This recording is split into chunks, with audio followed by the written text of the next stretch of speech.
O tema seguinte é bifurcações e a tutelagem divina, possibilidades totais e a orientação ao chamado escatológico. Eu denominei chamado escatológico um apelo, naturalmente não é audível, nem visível, não vem estampado num neon no espaço acima da Terra, nem vem naquelas faixas que passam em aviões. Não é nenhuma propaganda de Deus, é um chamamento, que, como nós vimos, ao lado da natureza, ao lado da razão. É a metade pela qual transita toda a construção e vai até o topo, até onde pode ir se não desaparecer antes, por exemplo, a vida ou a razão. Então, o chamado escatológico é de Deus àqueles que na natureza conseguiram atingir o patamar racional. Pode ser a vida também, mas a vida não vai reagir como a razão reage. Então, estando no patamar psicológico P3, a razão vai naqueles 4 níveis pessoais: indivíduo, família, grupo e empresa, ou nos 4 níveis ambientais: cidade, município, estado, nação e mundo. Nós estamos nesse nível de globalização, condição de mundo. Então, o chamado escatológico é o chamado compreensivo. É um apelo à compreensão. Durante muitos anos da minha vida, dos 18 aos 43, eu fui ateu, já contei isso inúmeras vezes. E aí o próprio modelo trouxe as provas da existência de Deus. Quer dizer, apurou a minha visão da construção toda. Então, eu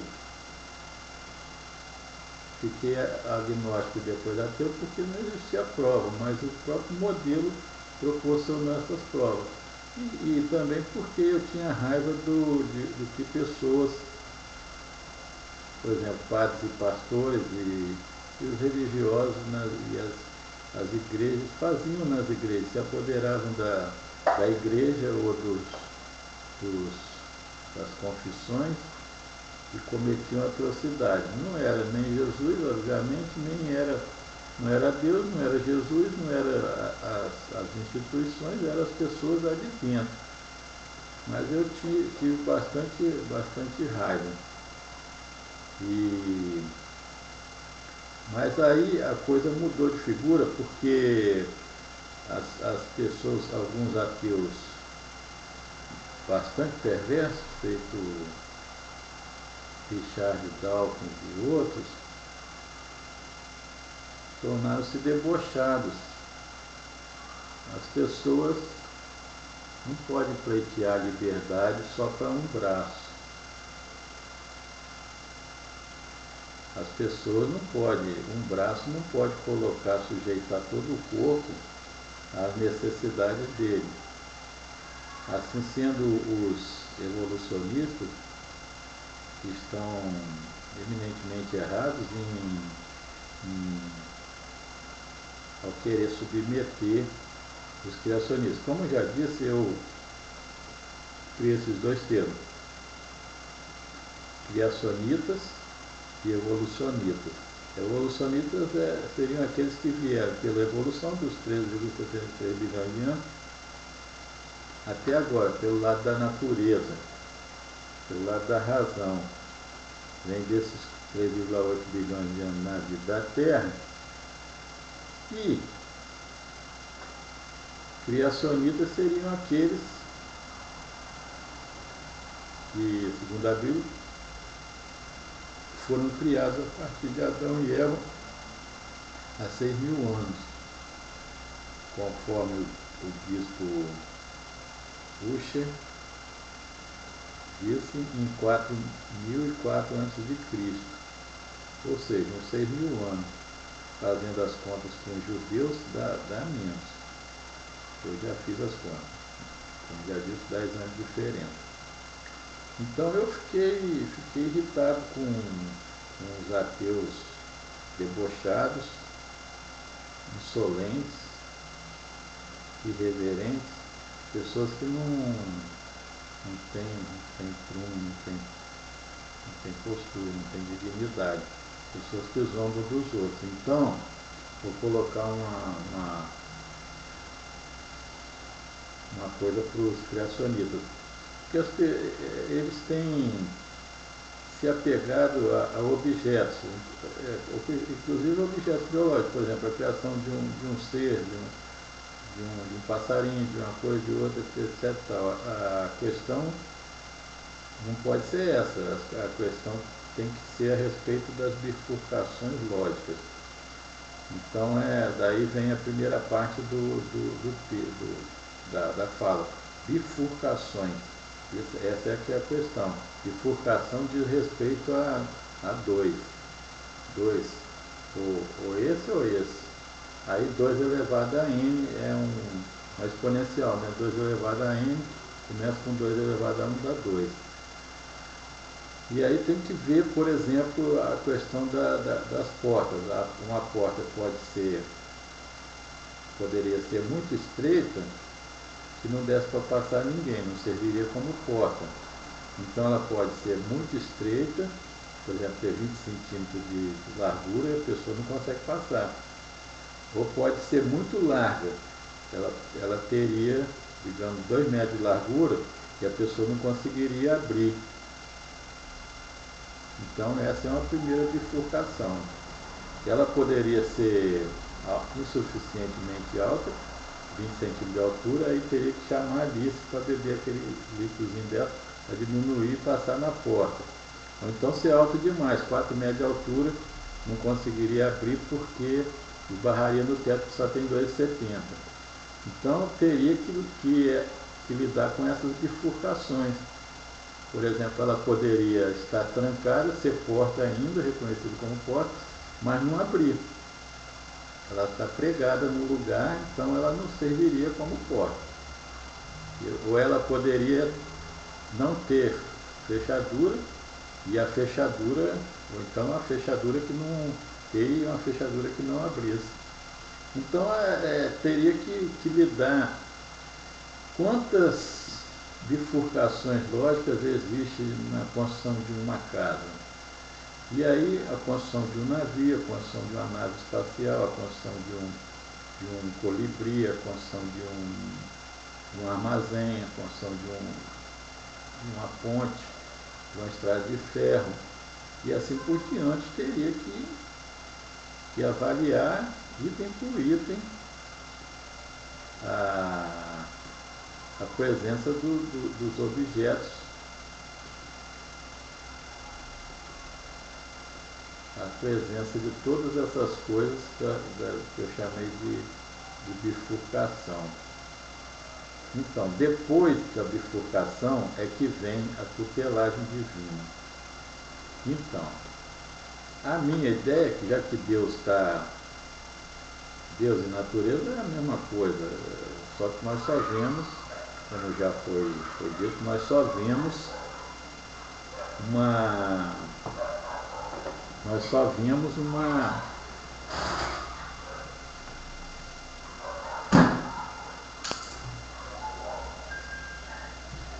vemos um lado da natureza, um lado de existe Deus e natureza, nós só vemos o lado natureza, nós não vemos o lado Deus. Então, um lado está permanentemente oculto, ao passo que o outro lado é visível. O lado visível, ele não tem inteligência interveniente. Ele é um corpo. A natureza é um corpo coexistente com todos os corpos. Por exemplo, os seres humanos na Terra usam a natureza ao modo da nossa razão. Um racional de uma outra estrela, em outro planeta, usariam a natureza, que é a mesma natureza daqui, de um modo diferente desse nosso.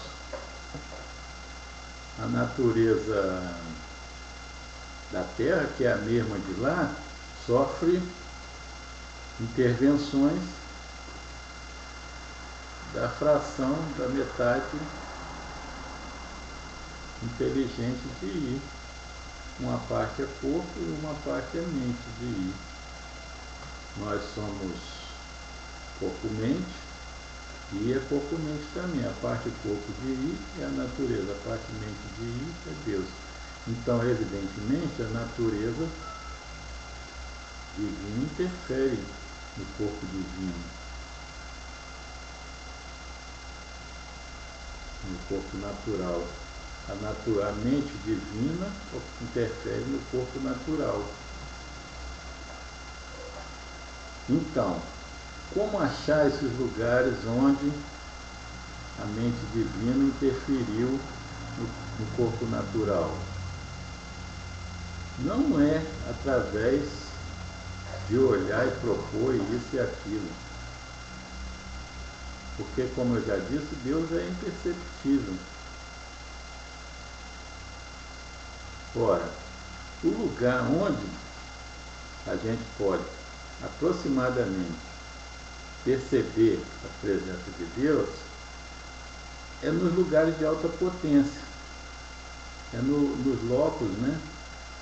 Naqueles elementos onde é exigida alta potência, não presente em razão apenas do acaso. Quer dizer, se o acaso se manifestar tal como manifesta em tudo no lado evolucionista, o acaso depararia com um fim, um beco sem saída. Ou seja, conduzindo apenas em razão do acaso, ele conflui numa improbabilidade, numa impossibilidade, ele fecha. Ele não teria condição de prosseguir. Então, seria preciso ali, a menos que não interesse a Deus que aquilo prossiga, o dedo de Deus tocou ali, eliminou a impossibilidade. Então, onde houver um alto grau de impossibilidade, a natureza vai sucumbir. Isso é possível que aconteça com a humanidade também. Se nós depararmos com um alto grau de impossibilidade, assim como aconteceu, eu vi numa reportagem, depois espero poder citar mais adiante em outro quadro, que os Khmer, eles desapareceram. Eu penso que lá em Angkor Wat, Angkor Thom e Bayon, os Khmer, não os Khmer de agora, os Khmer de antigamente, eles desapareceram em virtude da extrema bondade do imperador, porque todas as pessoas passaram a usufruir do Estado sem trabalhar, é o que eu penso agora. E em outro lugar, mais ou menos quase no mesmo horizonte de tempo, entre os maias, havia guerra constante, permanente ódio.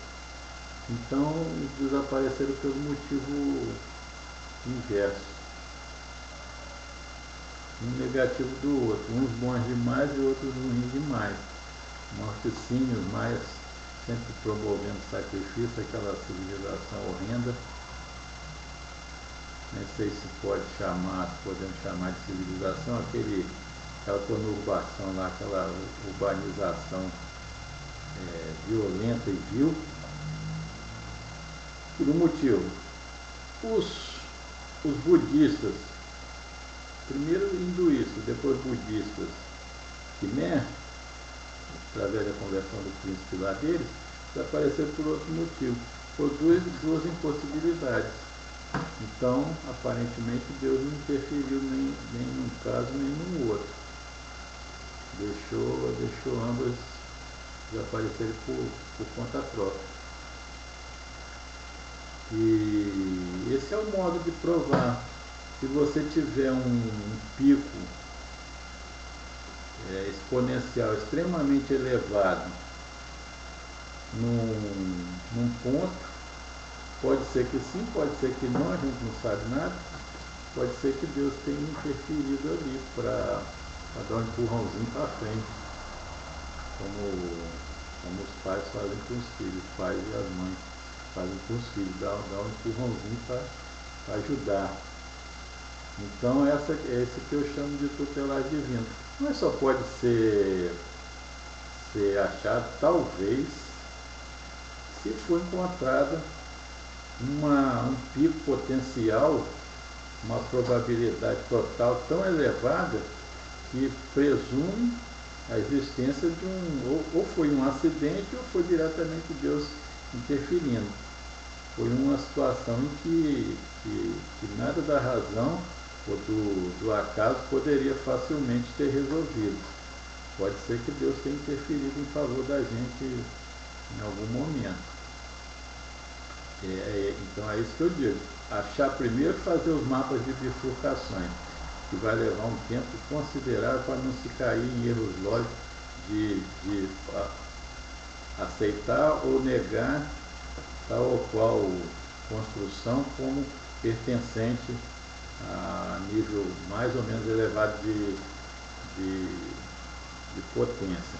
E depois achar esses pontos, esses picos elevadíssimos de possibilidades totais em que a tutelagem divina é presumida, mas não garantida. Não tem jeito de garantir. Nada da razão consegue avaliar corretamente e garantir que haja tutelagem divina. Pode ser que sim, pode ser que não.